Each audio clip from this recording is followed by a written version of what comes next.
So I'm immediately post-op with a case, which is a very particular anatomy. I do see these, but it's not something that you see very commonly. It was a patient, as you'll be able to tell from her preoperative photos, who had a bump in the middle of her bridge, but then she had a very, very low starting point to the nose called the Radix, and an extremely low Supra-Tip with a bulbous tip.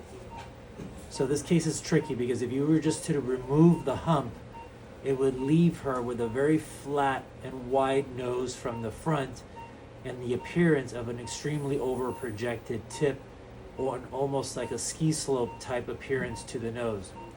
So what I've done for this specific anatomy is that I've done a couple of things. I've lowered the bump, I've lowered the bridge, but then I slightly raised it, mostly in the starting point and in the Supra-Tip area, but somewhat in the midpoint of the bridge, to give it a straighter appearance and a nice, gentle, sloped appearance, as opposed to a very scooped out appearance to the nose. And what this also allows for is refinements and narrowing to the tip from the front and narrowing of the bridge from the front without it looking extremely wide.